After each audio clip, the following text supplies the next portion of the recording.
Hello and welcome. I'm Bob Cusack, Editor-in-Chief of The Hill. Thank you for joining us for our program today, Chronic Kidney Disease, Forging Patient-Centered Solutions. 1 in 3 American adults is at risk for developing chronic kidney disease during their lifetime, a devastating condition currently affecting an estimated 37 million Americans. 15% of adults are estimated to have CKD, but 90% do not know they have it. Racial and ethnic minority populations in the U.S. shoulder a disproportionate burden of both CKD risk and negative outcomes. Today we are speaking with policymakers, patient advocates, and equity experts on treating this disease and eliminating disparities. But before we get underway, a few housekeeping notes. You can tweet us at The Hill Events using the hashtag TheHillCKD.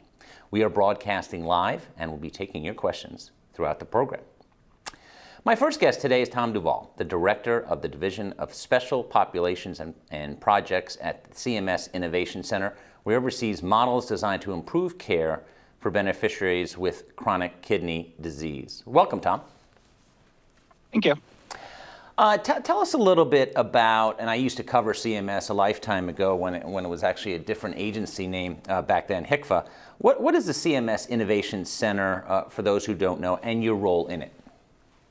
Sure. So the CMS Innovation Center was set up by the Affordable Care Act in 2010. And our job is to test out new ways of paying for care within the Medicare program and Medicaid as well, with the goal of really improving the cost and quality of care for beneficiaries. And what barriers do patients face with chronic kidney disease, and how is CMS attacking them?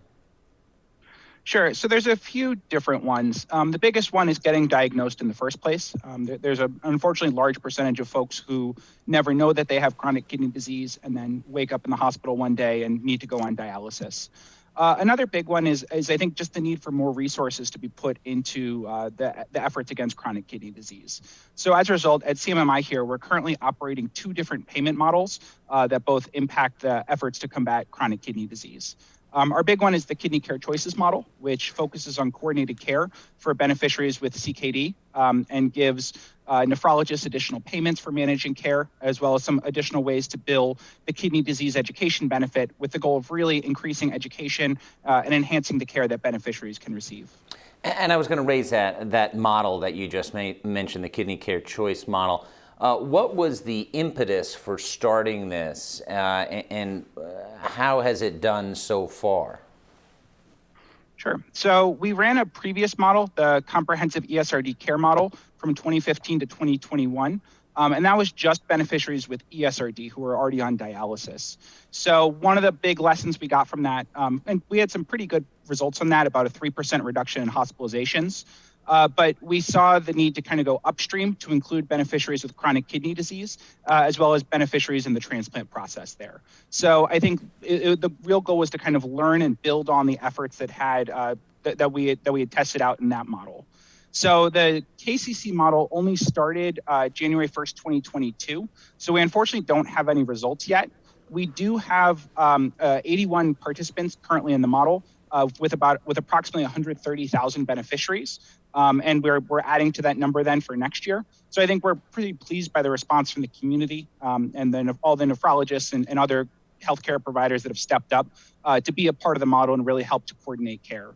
So unfortunately, no results yet. And we're not really going to have results probably till next year that we'll be able to share with the results from 2022. But I think we're pleased by the interest and sort of outpouring of support and investment to participate in the model. Yeah, you mentioned getting tested is so important. Just from 30,000 feet and people watching this, how do they know? Who do they go to make sure that they know whether they have this or not? Yeah, I think the best way is working through the primary care provider, making sure that they do sort of the full set of labs, and getting your GFR is the most important measurement, glomerular filtration rate, which is generally part of the panel of tests. Then if a person is at risk of CKD or sort of test positive for CKD there with a reduced GFR, then to get that referral to the nephrologist, and the nephrologist can manage the care from there. I think the real key is identifying the patients who have a lower GFR, getting that necessary referral to the nephrologist, and then sort of having the nephrologist really take on the care to ensure a later and smoother transition to dialysis if necessary. As far as CMS and health disparities and making sure that everyone is getting the care they need, not just the well-off, what is CMS doing in that regards? Sure. I know in this area, this is obviously a huge one, given the population of who gets CKD and who gets ESRD in the first place. I think with this model, we're really looking at the increased resources and effort that are going into it. We think is going to make a huge impact in the lives of these beneficiaries. And we have within the KCC model sort of significant waivers, both to enable providing and dealing with a lot of the social determinants of health that currently prevent barriers to access and care, such as transportation, as well as I think increased flexibility to be able to bill additional services to really be able to help out folks who may not have the resources to access care on their own. We do have an audience question from Christina Battarocho, if I'm saying that right, to play for you. Christina? Good morning. I'm Christina Battaraco, a research scientist with Avalere Health, also a registered dietitian. I'm wondering how you think providers and care models can better connect patients with nutrition-related interventions to both reduce risk of chronic kidney disease as well as improve and optimize their health outcomes. Yeah, I think nutrition's a big area.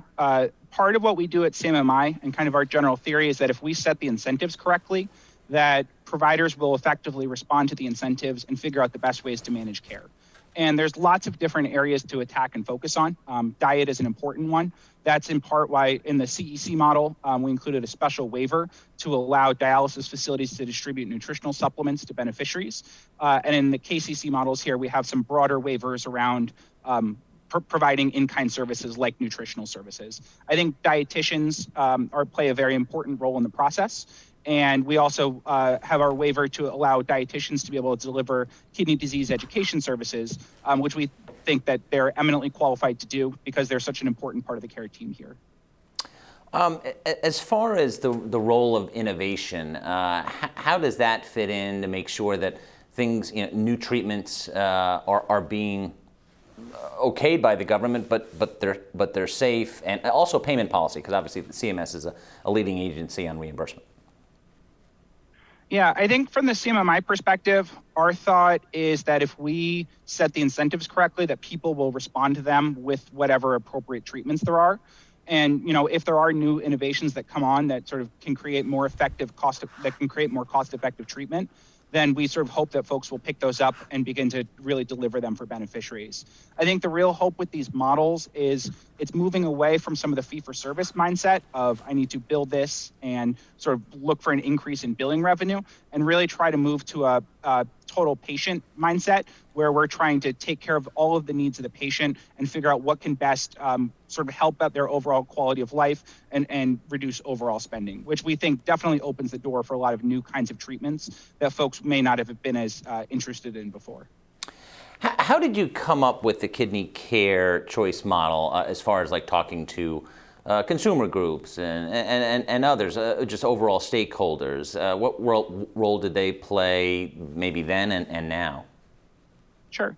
Yeah, I think we worked a lot with sort of building off of our own lessons from the CEC model, which we had run, but also trying to learn from everybody in the field, dialysis facilities, nephrology groups, patient groups of all variety, really trying to take in information from as many stakeholders as we could to try to figure out where we could best set up the best model to really improve care for folks. It really was a broad variety of different people and really just trying to build off of our experience in running the CEC model, as well as some of the larger CMS experience in running other ACO models. As far as, when you're diagnosed with something like this, I'm sure it's a tough day. And there's so much, the internet is a great thing, but it also can be scary. As far as consumers are concerned, and there's a lot of information out there, what are the best resources for them to go to, whether that's government or other resources? I mean, it may not have to be online, but obviously that's where people are going first nowadays. Yeah, I think we definitely encourage folks to reach out to groups. Like I know the National Kidney Foundation puts out a lot of great patient-focused materials there.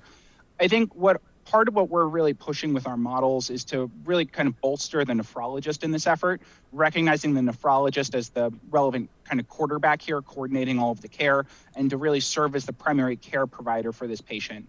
And I think what our goal is that one of the positive effects of these models is to really increase the capacity of nephrologists, I think to go beyond what they were able to do before and go beyond just a fee-for-service billing mindset to kind of a total patient care needs perspective. So I think we're really hoping that we'll bolster the ability of nephrologists to be able to provide those resources there. And without a doubt, the future of healthcare is moving away from fee-for-service and other type of models that you've outlined here. We've run out of time, but Tom Duvall, Director of the Division of Special Populations and Projects at the CMS Innovation Center, thanks so much for joining us today. Thanks.